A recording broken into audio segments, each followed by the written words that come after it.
नमस्ते दोस्तों, स्वागत है आपका मेरे चैनल में फॉर योर इन्फॉर्मेशन। और आज का टॉपिक जैसे मैंने बताया था है क्रेडिट रिपोर्ट के बारे में। तो क्रेडिट रिपोर्ट क्या होता है, किस तरह से दिखता है और एक डमी रिपोर्ट देखने वाले हैं हम। तो आइए शुरू करते हैं।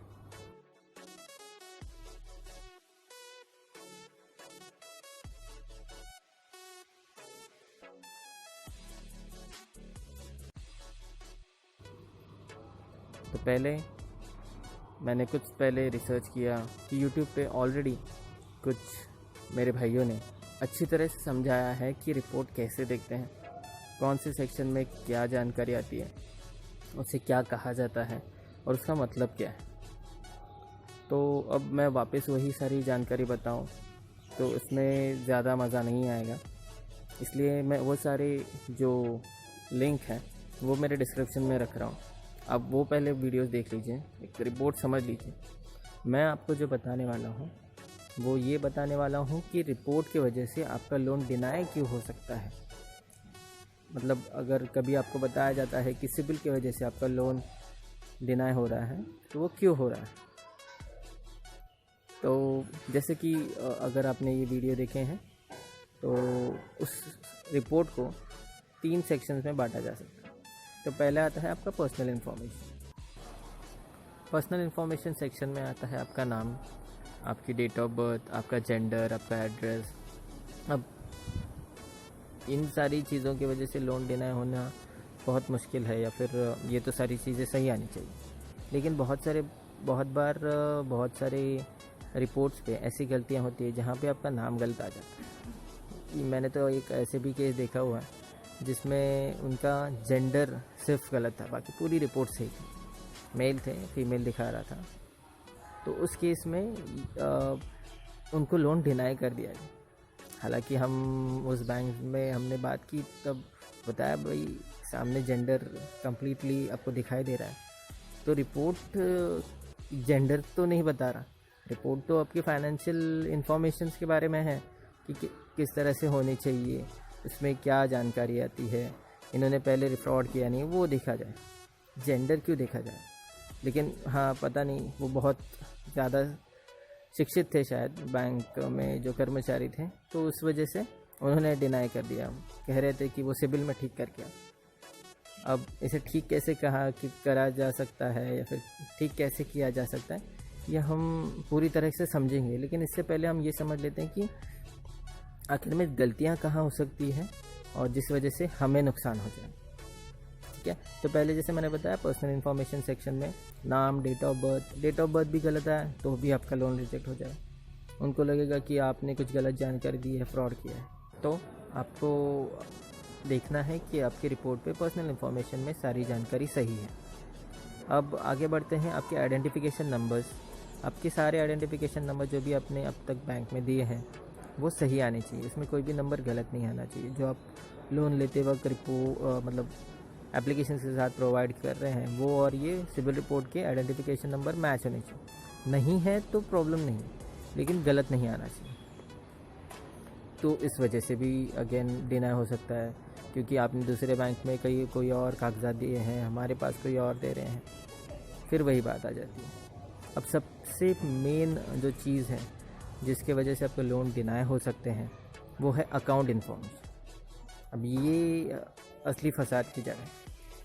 अकाउंट इन्फॉर्मेशन में वैसे देखा जाए तो अपने अगर ये लिंक्स में सारे वीडियोस देखे हैं तो उसमें कहा गया होगा कि credit information companies regulation act 2005 के हिसाब से सारे बैंक्स को सारी क्रेडिट इन्फॉर्मेशन कंपनीज, फिर वो सिबिल हो, इक्विफैक्स हो, एक्सपीरियन हो या हाईमार्क हो, इन सबको सारी इन्फॉर्मेशन मंथली बेसिस पे देनी है।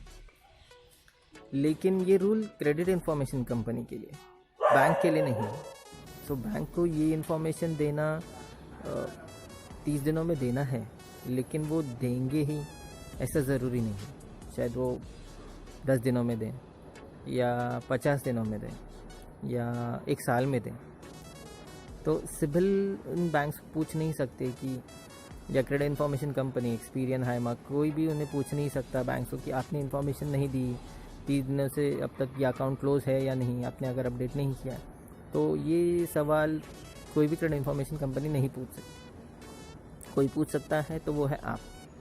कैसे, वो हम देखेंगे आगे। तो ये सारी इन्फॉर्मेशन जैसे मैं बता रहा था 30 दिनों के अंदर बैंक को देनी चाहिए, जो कि नहीं दी जाती। तो पहले आपको अकाउंट इन्फॉर्मेशन में ये चेक करना है कि आपके सारे जो खाते दिखाई दे रहे हैं क्या वो अपडेटेड है। और हालांकि अगर आपने आज कोई पेमेंट की है और आप समझिए 10-15 दिन में भी जाते हैं कि मेरी अपडेट नहीं हुई है इन्फॉर्मेशन, तो भी सिबिल या फिर बैंक आपको ज़्यादा एंटरटेन नहीं करेंगे, क्योंकि उसी सीक्रा लॉ के हिसाब से बैंक को लगभग 30 दिनों का समय दिया गया है ये इन्फॉर्मेशन अपडेट करने के लिए। तो जब से आप पेमेंट करते हैं उससे 30 से 45 दिन लेते हैं बैंक। और ये इन्फॉर्मेशन क्रेडिट इन्फॉर्मेशन कंपनी को मिलने के बाद में वो खुद का एक समय लेते हैं इसे आपके रिपोर्ट पे अपडेट करने। वैसे तो तुरंत हो जाना चाहिए, लेकिन बहुत सारी इन्फॉर्मेशन आती है तो उसके लिए थोड़ा वक्त लगता है।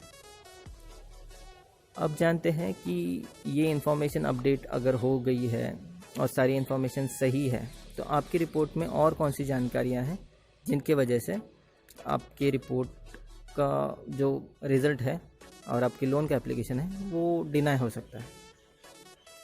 तो जैसे कि आपके करंट बैलेंस, अमाउंट ओवरड्यू, ये सारे अपडेटेड चाहिए। वैसे ही यहाँ पे अकाउंट का एक स्टेटस का एक सेक्शन आता है जिसे रिटर्न ऑफ और सेटल्ड स्टेटस कहते हैं। उस सेक्शन में कहीं पे भी अगर बैंक्स को सेटल्ड ये वर्ड दिखाई दिया तो भी आपका लोन डिनाई हो सकता है। भले ही आपका स्कोर 750 से ऊपर हो, 800 हो, लेकिन अगर आप किसी अनसिक्योर्ड लोन के लिए जा रहे हैं, जैसे कि क्रेडिट कार्ड, पर्सनल लोन, ऐसे किसी लोन के लिए जा रहे हैं, तो उसमें settled, return of, in status की वजह से आपका लोन डिनाई हो जाएगा 100%। तो अगर सेटल्ड स्टेटस है तो बैंक को लगता है कि इससे पहले आपने कोई लोन लिया था जिसे आप पूरी तरह से भर नहीं पाए, इसलिए आपने कुछ कम पैसे देके उस बैंक से वो अकाउंट क्लोज़ कर दिया। हाँ, ये बात सही है कि आपके पास NOC होगा या फिर नो ड्यू सर्टिफिकेट होगा, वो आप बता सकते हैं, लेकिन बैंक सिबिल रिपोर्ट को ज़्यादा मानती है। तो वहाँ पे जो सेटल स्टेटस है वो उन्हें ये दर्शाता है कि आपने इससे पहले कुछ किसी बैंक का लॉस किया, क्योंकि आपने जो अमाउंट नहीं भरी वो उस बैंक के लिए लॉस था। तो हो सकता है वही चीज़ आप इनके साथ भी करें, इसलिए वो आपको लोन डिनाई कर सकते हैं। अगर आपकी रिपोर्ट पे रिटर्न ऑफ वर्ड है फिर तो बैंक आपको चोरी समझेगी, क्योंकि रिटर्न ऑफ का मतलब होता है कि एक बैंक को आपका जहाँ पे भी लोन चालू है वहाँ पे आपने किस्त भरनी बंद कर दी और अब भाग गए। 6 महीने से ज़्यादा अगर आप किस्त नहीं भरते तो उसमें रिटर्न ऑफ दिखाई देता है। अब आपको ये चीज़ नहीं करनी है, आपको ये पैसे वक्त पे भर देने चाहिए ताकि ये रिटर्न ऑफ स्टेटस वगैरह ऐसी कोई भी चीज़ें ना आए। ये आपके स्कोर पे भी इफ़ेक्ट करेगी। अब स्कोर सबसे बड़ा रीज़न हो सकता है आपके लोन डिनाई होने का, लेकिन इस वीडियो में स्कोर के बारे में बात नहीं कर रहा हूँ, क्योंकि एक वो बहुत बड़ा टॉपिक है स्कोर, जिसमें बहुत सारे पहलू हैं। तो इसके बारे में हम एक पूरा सेशन रखेंगे, जो अलग वीडियो बनेगी। तो जैसे मैं अभी बात कर रहा हूँ स्टेटस के बारे में, तो रिटर्न ऑफ स्टेटस कभी आपके रिपोर्ट पे नहीं होना चाहिए। और एक स्टेटस है पोस्ट रिटर्न ऑफ स्टेटस, मतलब रिटर्न ऑफ हो गया था, अपने पैसे नहीं भरे, लेकिन बाद में कुछ सालों बाद या फिर कुछ महीनों बाद आपने वो अकाउंट क्लोज़ करने के लिए उसमें एक पर्टिकुलर अमाउंट भर के वो क्लोज़ कर दिया। तो इसका मतलब आप भाग गए थे, उसके बाद में अपने कम पैसे में वो अकाउंट क्लोज़ कर दिया। ये मेरा नहीं, बैंक का कहना है। तो बैंक को ये स्टेटस भी नहीं चलता। तो अगर ये स्टेटस आपकी रिपोर्ट पे है तो रिटर्न ऑफ कैसे हटाया जाए? रिटर्न ऑफ के लिए आपको पैसे भर देने और पूरे पैसे भरने, सेटल नहीं करना। सेटल अकाउंट अगर ऑलरेडी आप सेटल कर चुके हैं तो उसके लिए और एक ऑप्शन है, वो सेटल भी हटाया जा सकता है। सेटल हटाने के लिए आपने जिस बैंक के साथ सेटलमेंट की थी उनको आपको अप्रोच करना है। जो भी सेटलमेंट अमाउंट, जो डिफरेंशियल अमाउंट थी जो आपने नहीं भरी, वो भर के आप उस बैंक को रिक्वेस्ट कर सकते हैं कि वो सेटल स्टेटस हटा दें। अब वो कितने जल्दी हटाते हैं ये उन पर निर्भर करता है, लेकिन ये किया जा सकता है। इसके अलावा पोस्ट रिटर्न ऑफ सेटल के लिए भी सेम प्रोसीजर है। बैंक के पास जाइए, डिफरेंशियल अमाउंट भरिए और उनसे रिक्वेस्ट करें कि वो स्टेटस हटा दिया जाए। अब क्योंकि आपका स्कोर तो बाकी सब सही है, लेकिन उस स्टेटस की वजह से आपके लोन डिनाई हो रहे हैं, तो ये चीज़ आप कर सकते हैं उस बारे में। अकाउंट इन्फॉर्मेशन में फ़िलहाल तो इतनी चीज़ हैं जिसकी वजह से आपके लोन डिनाई हो सकते हैं, लेकिन ये मेजर है और इसके साथ में से सॉल्व कैसे करना है ये भी मैंने बताया। चलिए बढ़ते हैं इंक्वायरीज़ के बारे में। तो इंक्वायरीज़ ये ऐसा एक सेक्शन है जिसमें सिर्फ आपने कितने बैंक्स में लोन अप्लाई किया है ये पता चलता है। हालांकि आपने जो लिंक दिया है उस वीडियो में देखा होगा कि अगर आप ज़्यादा इंक्वायरीज़ करते हैं तो भी आपके स्कोर पे इफ़ेक्ट होता है। सच बताना चाहूँ तो ज़्यादा इफेक्ट नहीं होता, लेकिन ठीक है, आपको ज़्यादा इंक्वायरीज़ नहीं करनी चाहिए। ज़्यादा इंक्वायरीज़ के बारे में एक पॉइंट मैं बता ही देता हूँ कि इंक्वायरी ज़्यादा कैसी आती है। अब कुछ लोग होते हैं कि जो सच में बहुत सारे बैंक्स में अप्लाई करते थे, लेकिन कुछ लोगों को पता ही नहीं होता कि ये सारी इंक्वायरीज़ आई कहाँ से। हम तो गए नहीं उस बैंक में, हमने तो एक ही बैंक के पास दिया था। तो होता है ऐसे वक्त में हम जब लोन लेने जाते हैं तो कभी कभी हमें एजेंट्स मिल जाते हैं जो कहते हैं हम आपका लोन पूरा फाइनल करके दे देंगे, और वो दे भी देते हैं। लेकिन वो करते वक्त वो हमारी फ़ाइल और डिटेल्स एक बैंक में देने की जगह पे 10 बैंक में एक साथ दे देते हैं। तो 10 के 10 बैंक आपकी रिपोर्ट पुल करेगी, उन 10 बैंक की इंक्वायरी आएगी और उनको सिबिल और आगे आने वाले बैंक को लगेगा कि आपको पैसे की बहुत ज़रूरत थी, आप पैसे भर नहीं सकते, आपके पास बिल्कुल पैसे नहीं हैं, इसलिए आप इतने बैंक्स में लोन ढूंढ रहे हैं। ठीक है, तो ये गलतियां होती हैं। इसके अलावा अगर आप कुछ वेबसाइट्स पे जाएंगे, जैसे पैसा बाज़ार है जो आपको लोन्स के रेट बताती है, इंटरेस्ट रेट बताती है, स्कोर्स बताती है, ये सारी बैंक्स में एक आपको इन्फॉर्मेशन मांगी जाती है और उसमें एक नीचे एक आई एग्री का एक टिक होता है। उसमें कभी आप कंडीशंस पढ़िए, उसमें लिखा गया है कि आपकी जानकारी हम आपको सर्विसेज देने के लिए, आपको और अच्छे ऑफर्स देने के लिए हम आगे भेजेंगे। अब आगे ये सारी इन्फॉर्मेशन सारे बैंक से बात जाती है, बैंक्स आपकी रिपोर्ट पुल करती है, इंक्वायरी बढ़ती है और बाकी नुकसान आप ही का होता है। हाँ, सर्विसेज अच्छी है उनकी, वो सारे सबको मदद भी कर देंगे, लेकिन आपको नुकसान भी है उसका, तो जुर्माना आपको भरना पड़ता है उसके लिए। तो ये इंक्वायरीज इस तरह से आती है। अब ये रहा नंबर ऑफ़ इंक्वायरीज़ के बारे में। अब इंक्वायरीज़ की अमाउंट भी उतनी इम्पॉर्टेंट है। अप्रूवल के वक्त उसका आपके स्कोर पे कोई फ़र्क नहीं पड़ता, लेकिन अप्रूवल के वक्त अगर आपने समझ लीजिए 2 लाख के लिए लोन के लिए अप्लाई किया था, अब होता ये है कि बैंक के जो ऑफिसर्स हैं, एग्जीक्यूटिव्स हैं, उनको दिन भर में बहुत सारे सिबिल रिपोर्ट निकाल, तो वो क्या करते हैं, एक डमी अमाउंट डाल देते हैं। मैंने ये तक देखा है कुछ सिबिल रिपोर्ट पे लोन अमाउंट है 1 रुपया, इंक्वायरी 1 रुपया, 1000 रुपये, 1 करोड़ रुपए। तो ऐसे सिचुएशन में अगली बैंक सोचती है 1 रुपये के लिए लोन, फिर वो समझा जा सकता है, लेकिन 1000 रुपये के लिए क्रेडिट कार्ड कौन, 1000 रुपये के लिए लोन कौन अप्लाई करता है, क्रेडिट कार्ड कौन अप्लाई करता है। इसलिए ये सारी इन्फॉर्मेशन भी सही आनी चाहिए। एक बार तो ऐसे हुआ था, एक गरीब किसान थे जिनके रिपोर्ट पे 1 करोड़ की इंक्वायरी आई थी, 1 या 10 करोड़ की। उन्होंने कभी एक साथ 1 लाख भी नहीं देखे थे और वो कुछ 1-2 लाख के लोन के लिए जा रहे हैं। तो उनकी इंक्वायरी आ गई थी 10 करोड़ की, और फिर बैंक बोलने लगा आपने 10 करोड़ का लोन अप्लाई किया हुआ है, वो क्यों अप्लाई किया है, इसलिए वो आप ठीक करके लाइए। तो वो बेचारे रो रहे थे मेरे पास।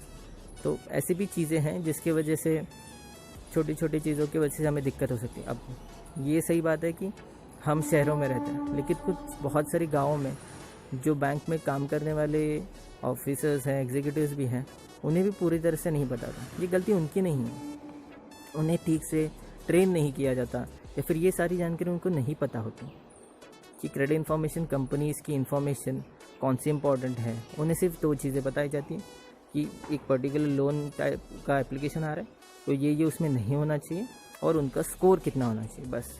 फिर वो आँख मूंद के आपका लोन अप्रूव या डिनाई कर देते हैं। फिर उनको आगे कुछ नहीं पता, वो सीधा कहते हैं ये रिपोर्ट लीजिए, सिबिल के पास जाइए, एक्सपीरियन के पास जाइए, इक्विफैक्टर के पास जाइए। हालांकि सबसे ज़्यादा बैंक्स सिबिल रिपोर्ट ही प्रेफर करती है, लेकिन ये सारे चारों कंपनीज़ के बारे में हम और डिस्कस करेंगे हमारे अगले वीडियो में। तो ये थे सारी रीज़न जिसकी वजह से आपके लोन्स डिनाई हो सकते हैं। तो इन सारी चीज़ों का ज़रूर ख्याल रखें और ये समझ लीजिए कि अगर कोई भी बैंक आपको आपके हाथ में रिपोर्ट देती है और कहती है आपके सिबिल के वजह से लोन डिनाई हुआ है, तो उनको ये पूछना भूलिए नहीं कि सिबिल के कौन सी जानकारी की वजह से लोन डिनाई हो रहा है, ताकि आपको सही तरह से पता चले कि आपकी गलती कहाँ हुई या फिर रिपोर्ट पे कहाँ गलत है इन्फॉर्मेशन, ताकि आप सिबिल को या फिर एक्सपीरियंस को उस कंपनी को अप्रोच कर सकें और उनसे ये ठीक करवा सकें। ठीक है, आज के लिए इतना ही, फिर मिलते हैं। मेरा ये इन्फॉर्मेशन और ये वीडियो आपको अच्छी लगी तो ज़रूर लाइक और सब्सक्राइब कीजिए और बेल आइकन ज़रूर दबाइए। फिर मिलते हैं अगले वीडियो में। Thank you.